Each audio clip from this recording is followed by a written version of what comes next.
আর আসলে okay thank you. একটা just কথা আর কি, এটা মাত্র শুরু। তোমরা ছোঁয়া হিসেবে হোক আর নাতি হিসেবে হোক একটু দোয়া করবেন। আর যত কিছু করা যায় আর কি, এটা মাত্র শুরু। এবং আরেকটা জিনিস যে এই জায়গায় তোমরা এসে এরপর আমরা তোমার বাড়ি যাবো, সবাই আলুর ভর্তা লেখা শেখার ডাল রেখে রাখেন। আর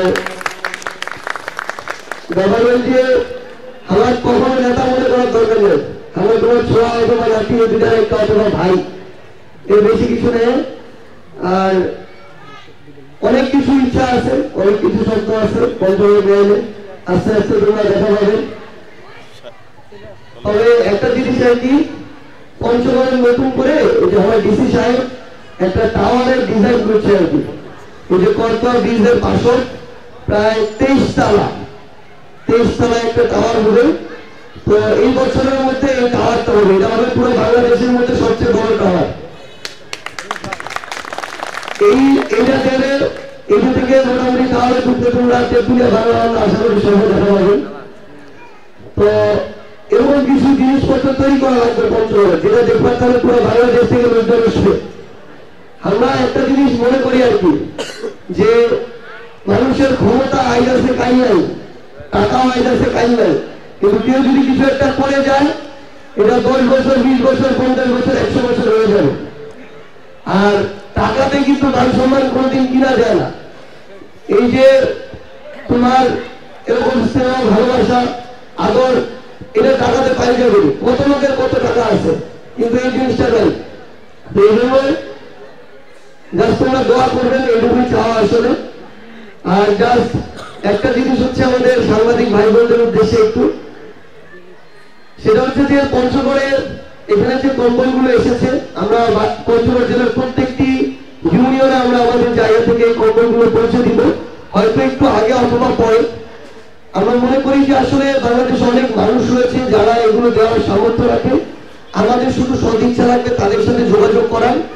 আমরা তাদের সাথে যোগাযোগ করার চেষ্টা করছি। বিভিন্ন গার্মেন্টসের যারা মালিক আছে তারা তাদের জায়গা থেকে আমাদের পঞ্চগড়বাসীর জন্য এই কোঅর্ডিনেট গুলো করছে, সেগুলো আমরা পঞ্চগড়ে নিয়ে আসছি। তো আমরা এখানে আসলে মাধ্যম, কিন্তু সত্যি বলতে পঞ্চগড়ের যারা আছে বিভিন্ন জায়গায় যে মানুষগুলো আছে, তারা যদি মাধ্যম হিসেবে কাজ করে তাহলে পঞ্চগড়ের একজন মানুষের শীতে কষ্ট হবে না।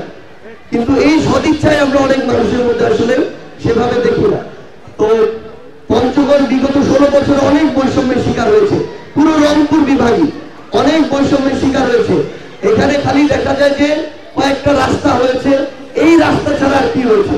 একটা কোনো শিল্প কলকারখানা, একটা বড় কোনো ইন্ডাস্ট্রি, মানে কোনো কিছুই না। তো সেই জায়গা থেকে আমাদের বেশি দরকার না, যেটুকু পঞ্চগড়ের মানুষের পাওনা হক, এইটুকু কিভাবে আদায় করতে হয়, এটার জন্য আমরা আমাদের জান প্রাণ দিয়ে চেষ্টা করব। আমরা আপনাদেরকে শুধু একটা কথাই বলি, যে আমাদের একটা জিনিসই মনে হয় যে সৃষ্টিকর্তা আমাদেরকে এখন যে একটা সুযোগ দিয়েছেন, এটা আমাদের কাছে আমানত। আমরা কখনো কল্পনাও করি নাই যে আমাদের জীবদ্দশায় এই সুযোগ আমাদেরকে দিবে। তো আমরা এই আমানতটাকে রেখে মানুষের জন্য যা কিছু করা যায় লিগালি লজিক্যালি আমরা সেটুকু করার সর্বোচ্চ চেষ্টা করব। এবং পঞ্চগড়ের মানুষের জন্য সেটা ইন্ডাস্ট্রি হোক, শিল্প, সেটা খুবই ছোট জিনিস। তাদের কর্মসংস্থান থেকে শুরু করে আমাদের এলাকার মানুষজন, যদি কোনো এখানে একটা কোম্পানি হয় যেখানে 20,000 মানুষ চাকরি করবে, 20,000 মানুষ মানে 20,000 মানুষ না, 20,000 মানুষ মানে 20,000 পরিবার। তো 20,000 পরিবার যদি আগায় যায় তাহলে পঞ্চগড় আগায় যাবে।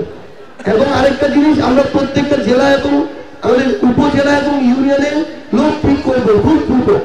কারোর সাথে যদি কোথাও অন্যায় হয়, কোথাও যদি আপনারা দেখেন যে কোনো একটা কাজের জন্য টাকা চাচ্ছে, হয়রানি করছে, তখন ওই প্রতিনিধিকে আপনারা জানাবেন। তার বিরুদ্ধে যদি সে অন্যায় করে থাকে, যেই ব্যবস্থা নেওয়ার আমরা ব্যবস্থা নেব। এটা আমরা খুব দ্রুত ঠিক করবো।